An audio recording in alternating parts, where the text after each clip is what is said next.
Alright, good everybody, it's the dog where I'm now doing another music related video due to the unexpected minor success of my previous video where I showcased all of my AC/DC cassettes. This time I thought I'd show off what is pretty much the remainder of my cassette collection, although a few cassettes will be omitted due to the artist on said cassette and the amount of controversy he has caused within the last 10 or 15 years. So as a result, the particular cassettes in question will be omitted in their entirety. And I would also like to give a shout out to Peter at the Lizard King channel, who is of course another Australian who is another music guy who talks about different albums and stuff. Been watching his channel for about a year or so now, and just thought I'd say, how you doing, mate? So let's get on with this collection. The first cassette here is the self-titled debut album by an Australian band called The Angels, also known briefly as overseas as Angel City. This here is the 1986 or 87 reissue of the album, which was originally released in 1977. The original cassette would have been on a paper label, so I'd say this is definitely a mid-80s reissue or so. Similar to some of the AC/DC ones that I previously shown off in the previous video here. Okay, what we have here now is the 1980 compilation album, The Angels' Greatest. This is one of the other albums I have here. This, I think, is a slightly later reissue. I did used to have the original years ago, but unfortunately it accidentally got thrown away because it was left inside a box of Coke cans, Coca-Cola cans. So anyway, this is a slightly later reissue with a different shell, different text and stuff. You can see the track listing there. This is also the Angels' 1981 album, Night Attack. This was released about 40 years ago now. Not one of their best albums, to be honest, but just curious for those who want to check out the Angels online, because I've got a few overseas fans that mostly don't know nothing about them, so, you know, you'll be surprised at just how good they are.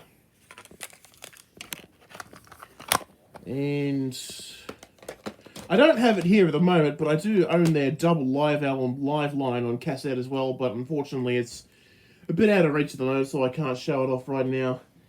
This is their 1991 album, Redback Fever. Not their best album, because it was around this time they started to, I don't know, fall away with their sound. It just didn't sound as good as it used to after a while. Then again, bands are known for changing their sounds now and again, whereas AC/DC have pretty much stuck to the same formula. That's all I have at the moment of the Angels. I haven't found very many of their cassettes around at all. Now we move on to another Australian artist, Cold Chisel. I currently have at least a few of their cassettes. What we have here is their second album, Breakfast at Sweethearts, released in 1979. My bedroom door's just been pushed open by my dog, I think. Yeah, he's just walking in the room right now. What you doing, Kane? Here's the cassette on the paper label that was used at the time. What you doing, boy? You come say hello? Come say hello for YouTube, boy. Hello. You won't be able to see, man, but he's up next to the bed now.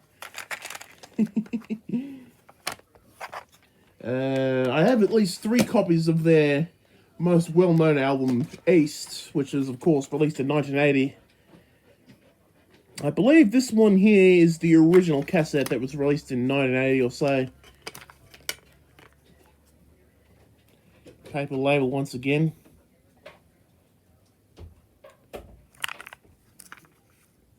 And side 2, of course.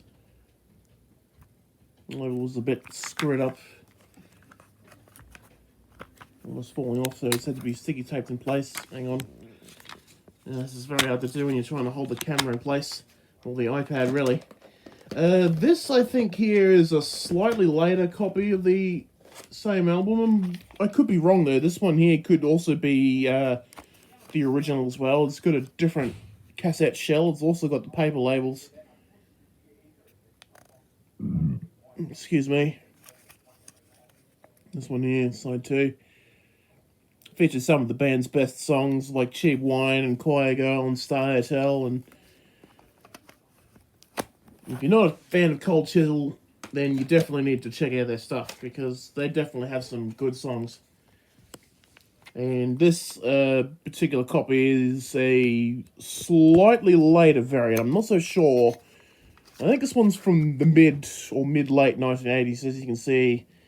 Printed label on the shell itself. The screw holes on the opposite side.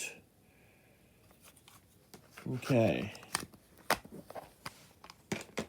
And we also have a copy of the band's next album, following on from their live album, Swing Shift. This is, of course, Circus Animals from 1982. I believe this is a reissue from around the same time as the East one I just showed a moment ago. So I've seen pictures online of the original, which was a paper labeled cassette. Definitely the band's best album, in my opinion. Some of their best songs, some of my all-time favourites. What we have here is the 1983 live album they did, The Barking Spiders Live. Not come across very many copies of that over the years. Fairly recent acquisition within the last year or two, this one. Some of the band's best performances from the Last Stand tour in 1983 before their eventual breakup, and of course they've reunited on several occasions over the last 20 odd years. We have here this is the band's first Australian compilation album, Radio Songs, released in 1985. This wasn't actually the first official Cold Chisel compilation, but it was the first one released here. And 2 years earlier, they had one in Germany called Northbound. Unfortunately, the text on the cassette has badly worn off, so it's barely visible, unfortunately. And I also own a copy of the most recent album that they did back in 2019, Blood Moon. Here we go. Fairly limited edition cassette. I've played it a couple of times. It sounds pretty good, actually. As you can see, clear red cassette case.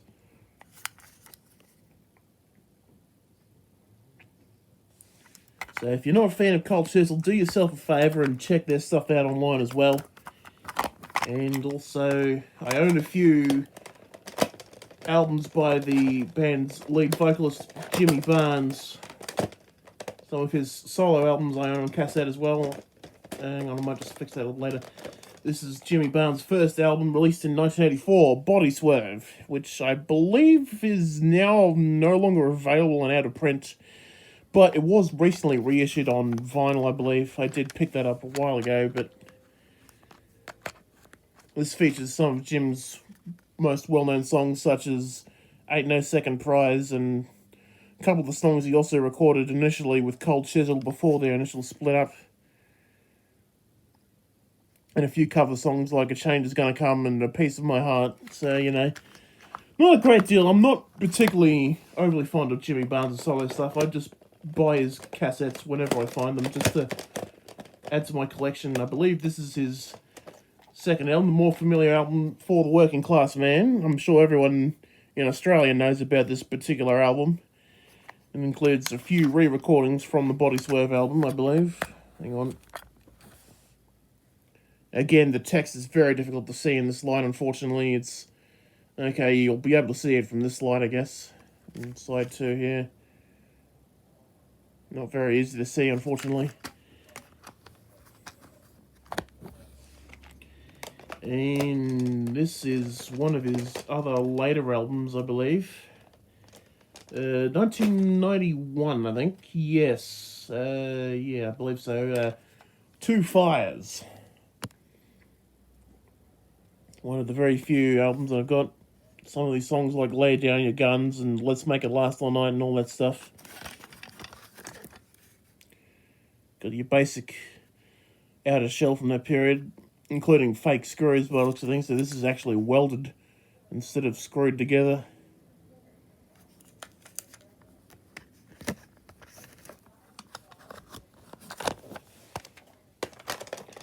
And I believe this next one is from about 1993, Soul Deep. This is essentially a compilation that Jim had done on the cheap, mostly, of different soul and different songs from back in the day as well. Got a few songs here. And look at the cassette itself.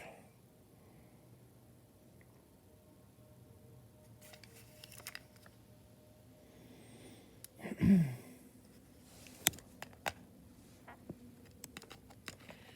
on a moment. There we go. Put that back now. And this is another one of his albums, also on cassette. This is an acoustic album called Flesh and Wood, which is another group of covers and songs here and there with a few other artists. Got the songs in the back here.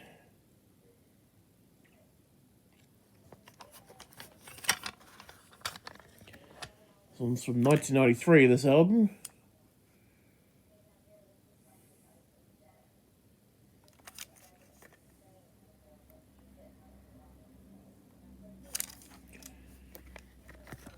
Well, that's all I have of Jimmy Buns. The next couple of cassettes are by another Australian group called the Easy Beats. I'm sure a few of you will be familiar with that. This is the Easy Beats Absolute Anthology cassette. This is actually cassette 2 from 1981 or so. This is the original cassette, I believe, based on the text itself. And this is all I have out of the original version of this release. But I do have a slightly later reissue of that particular album from about, I'd say about 3 or 4 years later, with a slightly different case. It's got blue outline instead of brown. And we've got cassette 1 here. As you can see, different shell, different text.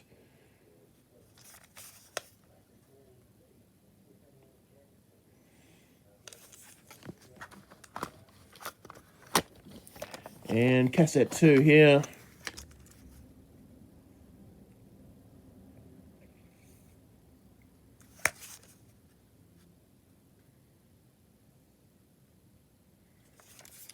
Excellent. Okay, now we've got a couple of cassettes by another Australian artist, Rose Tattoo. I only have about 2 of their albums on cassette. This is a late 80s reissue of their 1981 album, Assault and Battery, which is a reasonably good album for the time. Some of the songs in there, like Out of This Place and Magnum Maid and Rock and Roll is King, are pretty good for the time. I'm trying to look for the original cassette of this, and I did fairly recently pick up a original vinyl copy of this.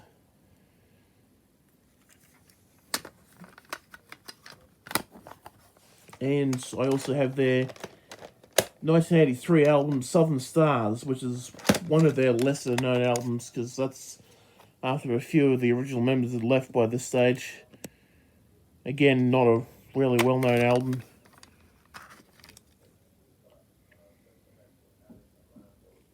I do also own a promo copy of the album on vinyl as well, from a station that's in North Queensland. 4AY, I believe the station is called. I know it's from North Queensland, but I'm not so sure which particular part of North Queensland that station was in, so... Because I live in Brisbane. So, yeah. And we've got another couple of cassettes here. From another band. This is a sort of all-star band known as the Party Boys. They've been known for having different lineups per album. This is their second album, which was... Most of their earlier albums were usually live performances, and this is their second album, The Party Boys' Greatest Hits of Other People. I believe this was issued in the mid-1980s. Yeah, it says 1983 there.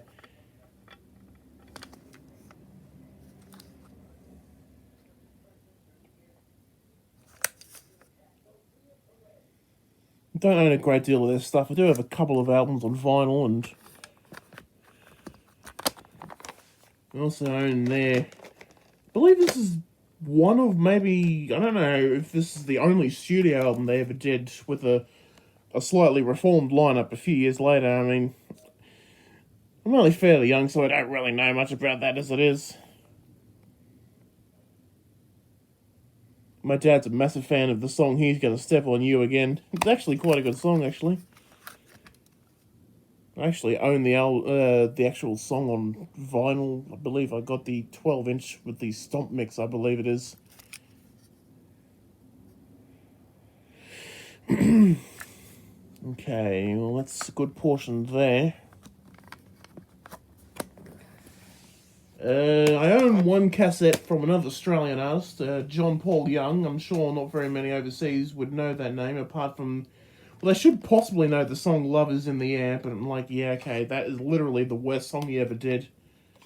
This, I believe, is a late 1980s compilation.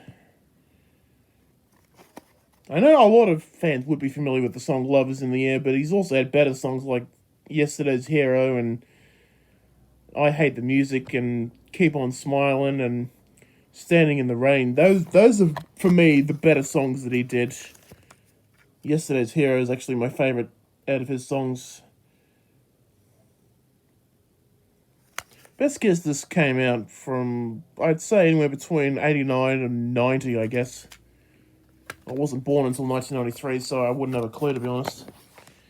Okay, now we move on to another Australian artist. Not very many outside of Australia would be familiar with Skyhooks, a group that at one point was one of the most popular bands in Australia, and now basically none of the current generation of Australians have even heard of them. This is their second album, released originally in 1975. Ego Is Not a Dirty Word. There's a few good songs in here, such as the title track, Love on the Radio, and Saturday Night, and there's a few songs with that name, to be honest. A few of the songs on the opposite side are pretty good too. Always get a laugh out of Mercedes ladies and smart-ass songwriters. And of course, the extremely popular All My Friends Are Getting Married, which is probably the most radio-friendly song the band did at that particular point. One of the very first songs they ever did with the original lineup before their vocalist Graham Shirley Strawn had joined the band in 1974. I believe this year marks 20 years since Shirl's death in that helicopter crash. I'm not 100% certain. This, I believe, is from 1977, the band's first compilation album, the Skyhooks tapes. Again, I think this is an 80s reissue of the cassette. Would have probably been on a different, yeah, because it's got the 1980s version of the mushroom logo on the cassette there. A few infamous songs like Living in the 70s and Horror Movie and Revolution. Some good songs there. Let's see. The band's also put out another compilation in 1979. This is the best of Skyhooks, which does feature the best of the band's material at that particular time.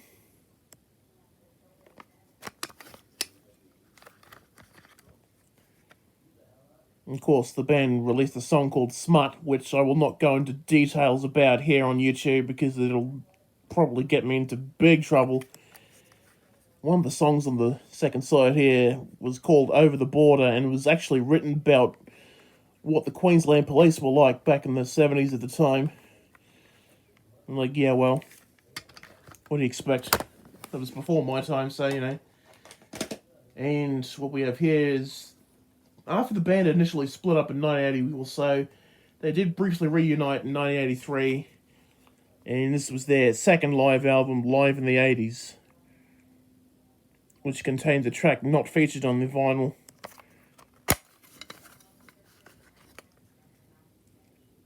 Did recently come across another copy of this in the city recently, but decided there was no point. I only wanted to own one of this anyway.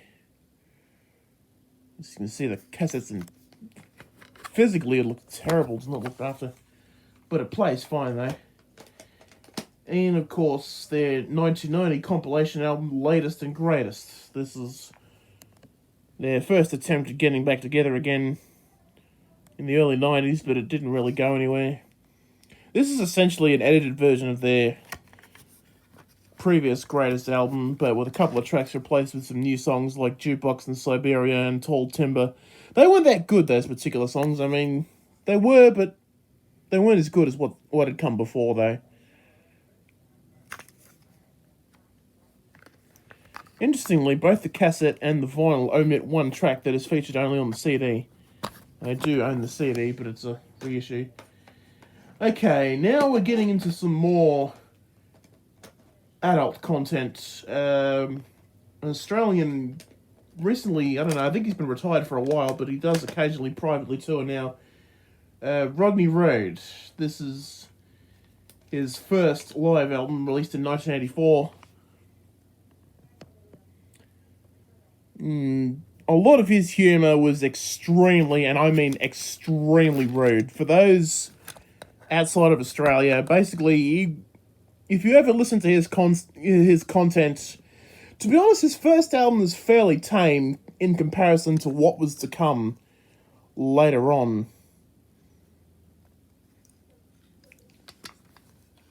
I mean, there's a lot of swearing, but some of the content on the first album isn't as bad as what was to come. This is his second album, I believe. Released about a year later, called I Got More. Take your pick on what you think it should mean. This is when he really started to crank up the filthiness. And this particular album contains a cover of Glenn Campbell's Rhinestone Cowboy, but it's been reworked into a very, very filthy, very explicit lyrics. Believe me, you do not want to hear them if you're one of those snowflakes, as they call them now. You'll be very, very offended if you ever listen to this stuff. I think this is his third album. This is a New Zealand issue of the third album he released in about 1986. This is Rude Rides Again. Again, this album is getting pretty filthy. I mean, the final portion of this particular album, he has a song called I Hate Cats, and basically he goes through a lot of ways to torture cats in a way that I'm sure all cat lovers of today would probably want to get back at Rodney for that particular song. But again, this was, 1986 when that album came out, so that sort of comedy was still considered acceptable back then. Not so much nowadays, unfortunately. It's how bad the world has gotten with the political correctness. I mean, I hate political correctness. I will personally admit that myself. This is his fourth album, Not Guilty, released in 1988, I believe. Yeah, thank goodness this is a clear cassette, so you won't be able to read the titles properly. Hopefully you can't read them properly, because they're very explicit. And this particular album, oh man, some of the stuff he says on this is definitely very rude and very, very offensive.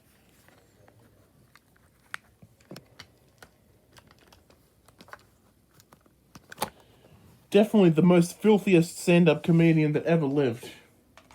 And he's still alive today, I believe. And his fifth album, not his final one, but I think I have at least two others on cassette. This is a 1991 album, Rodney Road, A Legend. And again, Rodney Road is extremely rude on this particular album as well. Hang on.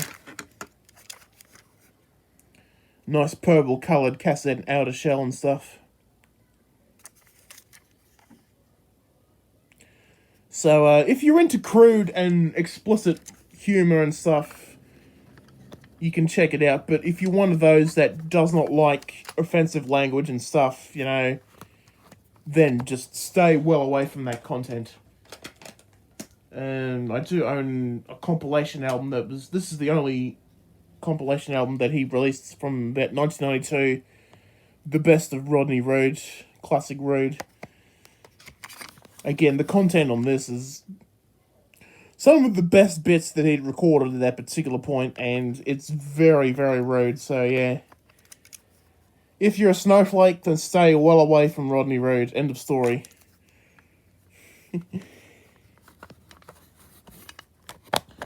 I also own one cassette of another Australian artist. This particular artist is perhaps fairly clean compared to Rodney Road, but is still fairly rude. This artist here, Kevin Bloody Wilson, who still occasionally performs to this day. This is his second album from 1985 called Kev's Back, The Return of the Yobbo. I can't exactly... I'm not going to show the cassette due to the explicit titles for those who are snowflakes and political correctness, but, you know, Kev has a saying called... Well, I'm sure you'll previously remember one of the videos I did a while back, a match featuring Kevin Bloody Wilson in wrestling form, and of course he has a slogan that he lives by, which is Dilly Gaff, which is short for, do I look like I give a... Well, I'm sure you know what the last word is. Anyway, let's move on to the next group of cassettes. I have a few compilation albums here. This one is Explosive Hits 1975. I've seen this particular album show up on eBay from anywhere between $20 and $40, but I managed to grab it for only $5 just last year. One of the first compilations to feature an AC/DC song, the band's cover of Baby Please Don't Go from the High Voltage album. And there's a few pretty average songs from that particular period as well, you know, not a great deal of good stuff on here. I guess Yesterday's Hero by John Paul Young, but then again, that's a different story. I also own Explosive Hits 1976 as well. This one came out the following year, of course. And this one, of course, has AC/DC's Jailbreak, which is my favourite AC/DC song. And a few different artists here and there. Like bloody Mark Holden, yuck. You can go Crazy by Ted Moore Gang, that's a good song. Otherwise, there's really only 2 good songs in this album. 3, if you count Keep On Smiling by John Paul Young, but that's not much better of a song, to be honest. Let's see, and amongst here, we've got a few others. Ripper, another compilation. This is from 1975. So any of the older Australians who own this.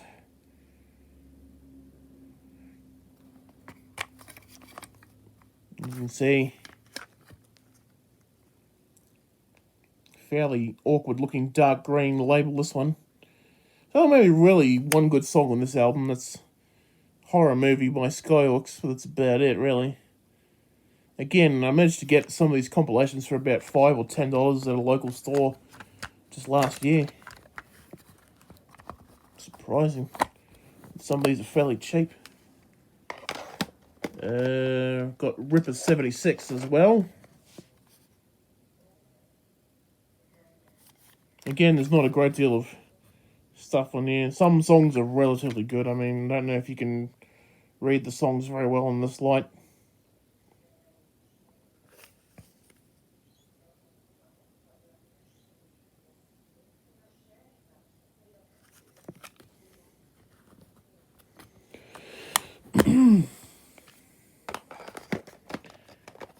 Again, mostly picked up these compilation albums basically for the sake of it. This is an EMI compilation of stuff, mostly from the Elvis label, called Rocker. I believe this was issued in late 1976. And one of the unique features about this particular cassette, there's no gaps between the songs, so it's all continuous play. As you can see, it's quite a good compilation of some good Aussie stuff from that particular period.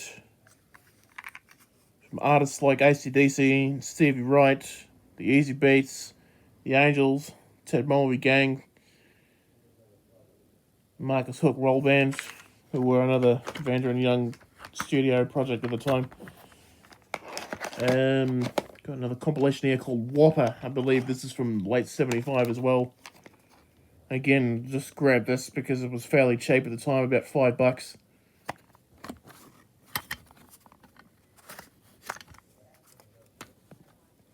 There's really only one good song on here, even though it's not my favourite. It's just Skyhawks, All My Friends Are Getting Married. The rest of it I could probably just write off as being very cheesy 1970s music at the time. So, you know, again, apologies if you can't read the text properly. I'm trying to do this in a very awkward position right now. To have another compilation. This is called Super Sound. This is... yeah, that's right. It's a K-Tel compilation. Not a great deal of interesting stuff on here, apart from maybe the first track again. Again, very cheesy late 70s compilation.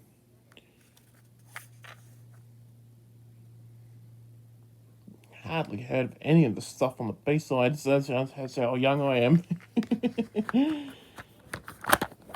Okay, the next group of cassettes in this collection I mostly bought because they were manufactured by EMI Australia, and I only bought them because they were manufactured by EMI. This is, of course, Isaac Hayes' album Chocolate Chip from the mid-1970s. And this cassette was manufactured by EMI at the time. As you can see, it's on the Probe label. But this particular label was used in a lot of the EMI manufactured cassettes in the mid-1970s. Such as this next one here, Smiling for the Camera by Ross Ryan. Again, manufactured... this is actually on the EMI label. We could just take it out of the case. Again, I only grabbed these because, as I said, they're on the EMI label and they were manufactured by EMI at the time. I think this particular paper label was discontinued roughly in 1978 or 79, which is based on some research I've done. And we've got the Bay City Rollers, Wouldn't You Like It? Again, this is another EMI manufactured cassette on the Bell label. Similar looking labels at the time.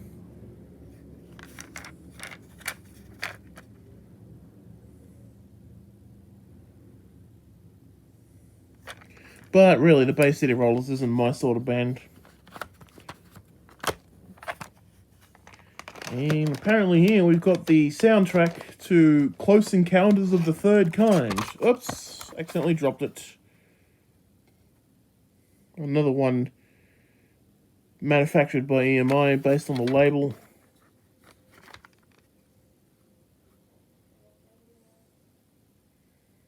This is a little bit later, from about 77, 78.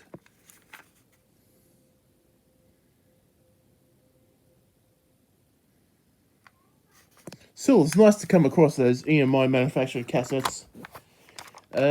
One of the other ones, this is from an obscure Albert Productions artist named BC Brown. Again, this was another EMI / Albert's cassette from 1981, I believe.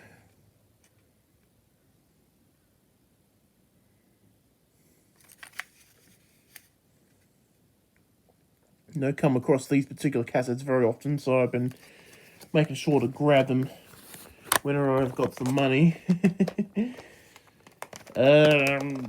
Getting near the end of this collection. As I said, I've had to leave out some cassettes due to controversy surrounding a particular artist. But let's move on to some more oddities in my collection. I've got a small selection of Cheech and Chong cassettes in my collection that I mostly picked up as a job lot. This is the Big Bamboo album.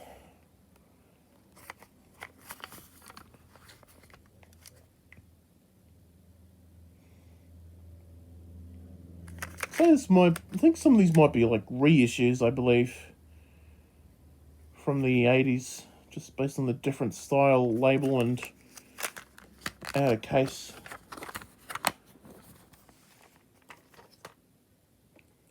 Cheech and Chong wedding album. Again, I mostly picked most of these up in a job lot about 4 years ago now, I think. Not so sure now. Black Warner Brothers label. Looks about right, yeah. Not really into Cheech and Chong, but I've just been buying the stuff just for the sake of collecting stuff. It's what I mostly like to do. This is Sleeping Beauty.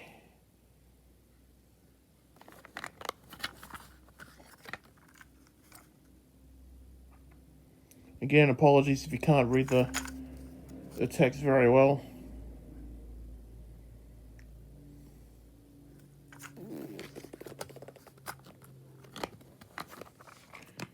Let's Make a New Dope Deal, I believe. Is this one here? Bit of an odd title, I believe. But again, if you're into that sort of comedy, let me know in the comments. I mean, it was fairly cheap to get most of these, to be honest.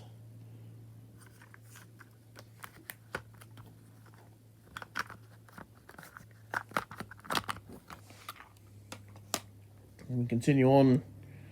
This is, of course, their first compilation album, Cheech and Chong's Greatest Hit. As in, well, you know, I'm sure you can read the titles there if you pause it quick enough.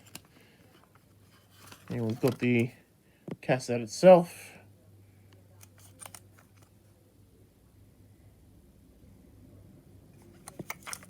Excellent.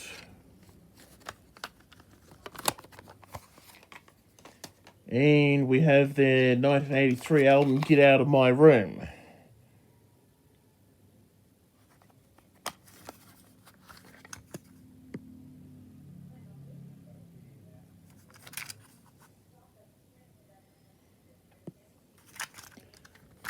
Excellent.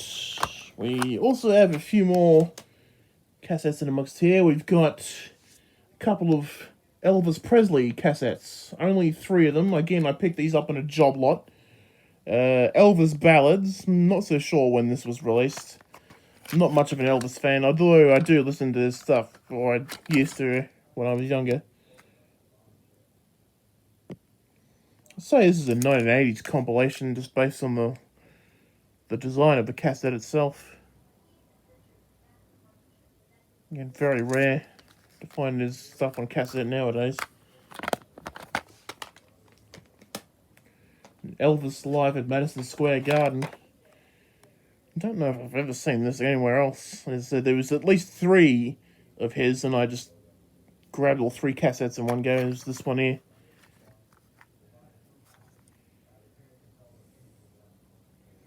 Interesting, it's on the RCA label and released in 1972. So I'm wondering if this is the original, or whether or not this is a later issue or not. And again, it is on a printed label, so it's probably a reissue. And the only other one I have of his is Elvis Words and Music 10th Anniversary Commemorative Album. Released, I'd say, 1987, 10 years after he died. Again, RCA label and definitely manufactured out here. I'm not so sure if this actually works. Yeah.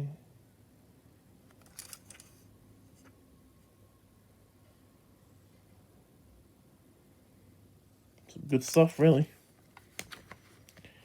Okay, the last two I have here. This is the compilation album by another Australian group called Metal as Anything. This cassette used to belong to my dad until he recently gave it to me. There's some good songs in here, like Too Many Times and Romeo and Juliet and If You Leave Me, Can I Come Too? I'm a massive fan of Metal as Anything, but again, sometimes you hear their stuff on the radio, but very rarely now. It's like all the Australian artists ain't getting much airplay at all, especially the old stuff.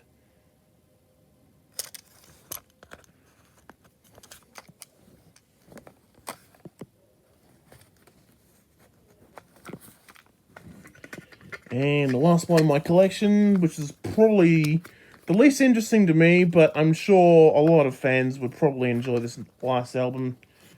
Hang on, let me just put this aside. Queen's Greatest Hits. Again, this is my father's cassette from a long time ago now.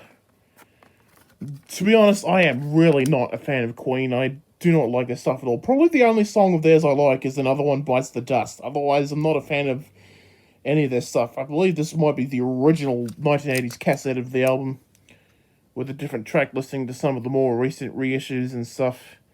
Again, apologies if you can't read the text.